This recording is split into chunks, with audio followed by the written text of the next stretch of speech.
All right, man. Let's talk about Gervonta Davis and how he's getting the super G pass for ducking the good brother Lamont Roach. And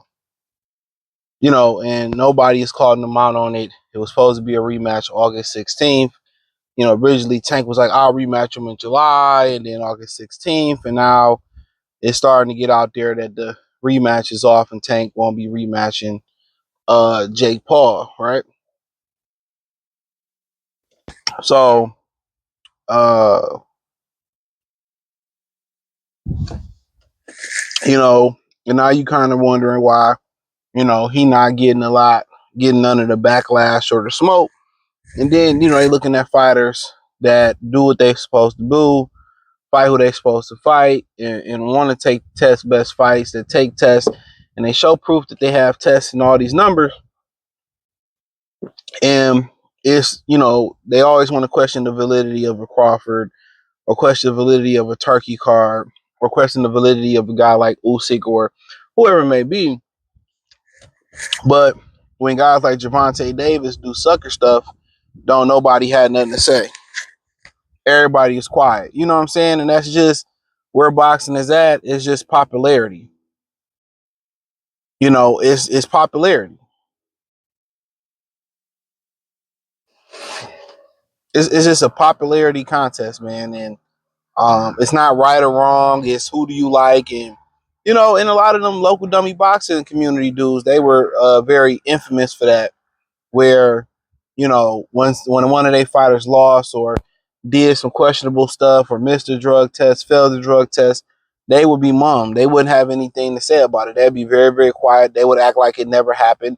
They wouldn't discuss it on their shows. They wouldn't discuss it on their channels. And if you discussed it, they would get mad at you. You know what I'm saying?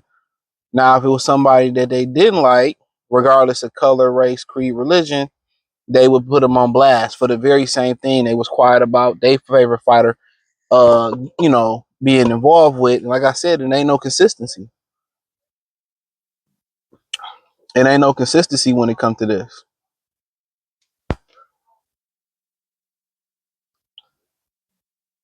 None whatsoever. If it came out that, Crawford didn't want nothing to do with Sebastian Fondora, he ducked Fondora to get straight to Canelo, they'd be having a field day. But when it was Fondora who ducked Terrence Crawford, you know what I'm saying? Everybody was quiet about it. You have to ask yourself, are they paying the media to be mum on these things? Are they hiring bots to harass people and change the narrative? I mean, that's some of the things that you have to ask yourself. Because, Gervonta Davis has shown blatantly that he don't want anything to do with a Lamont Roach for years, with a Lomachenko for years, with a Shakur Stevenson for years, with a Devin Haney.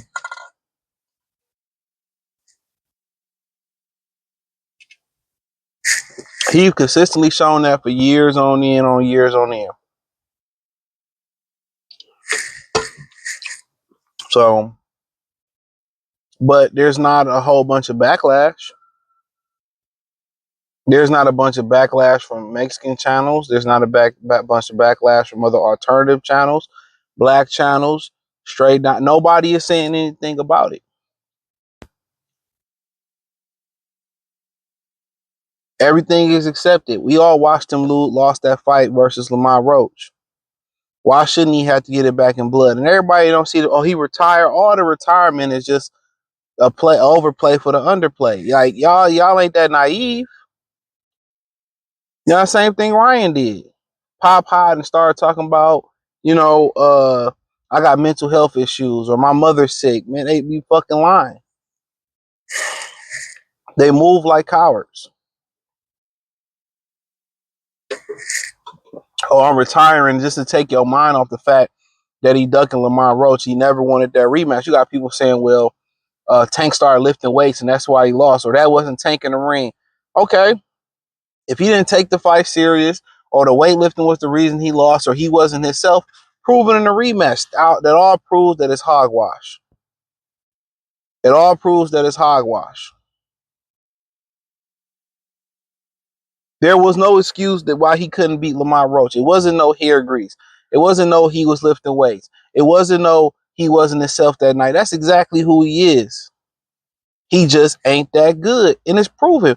When you get a new bike, let's say you got a new bike as a kid, you can't wait to show it off to the people, to people on the block of the other kids. Remember the trick bikes, the pegs on the front, the pegs on the back when they first came out.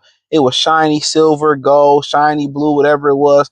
The handlebar did a 360. You was supposed to do all these tricks and stuff.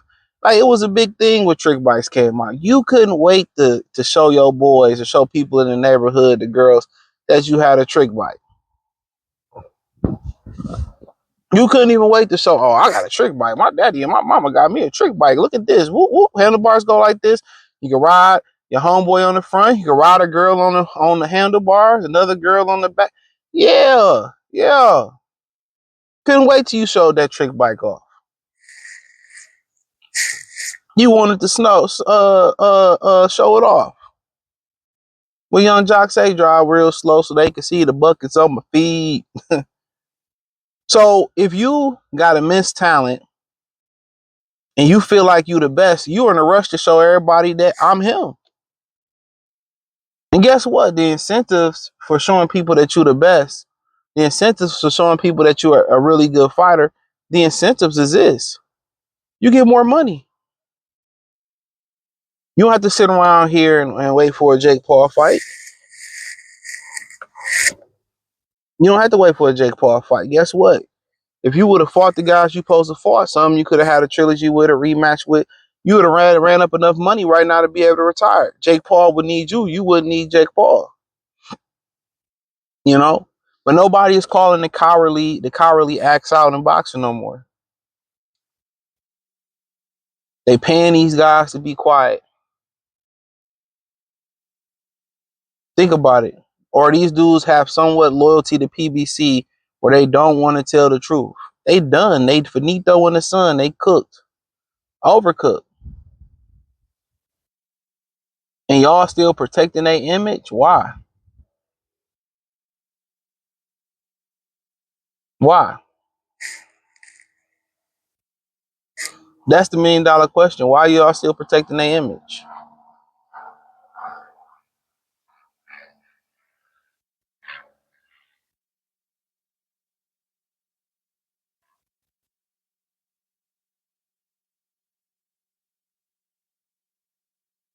So nobody's gonna bring this up how he moving.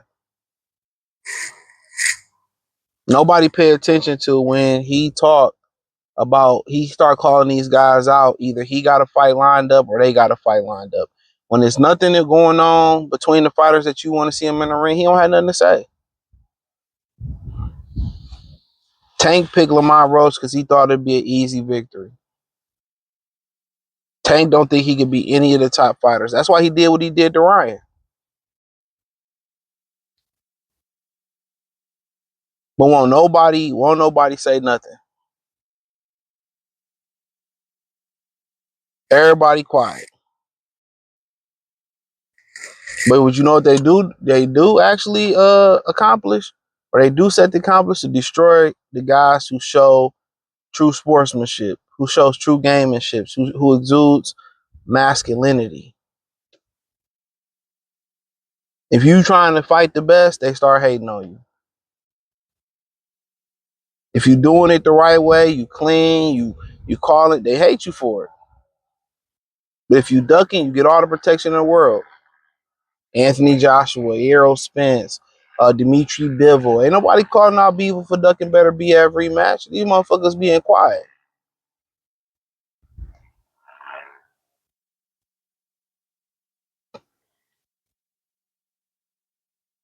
But the guys that's really trying to thump, or, I see people say, well, New Way, he don't move his head, he don't do this, that, and the third. Like, a lot of these motherfuckers got their own agenda. They really do. They got their own agenda. All the guys that's out here trying to, you know, actually fight and prove that they're best, they get hated on the most in boxing.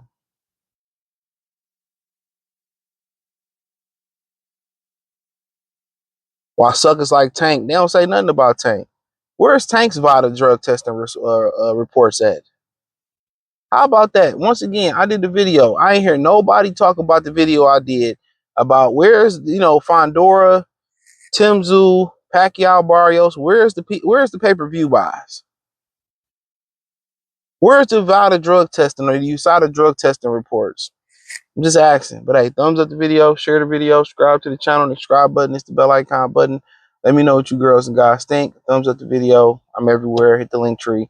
X, Instagram, Spotify, Anchor, Cash App, Venmo, PayPal. Appreciate the love, support. Peace.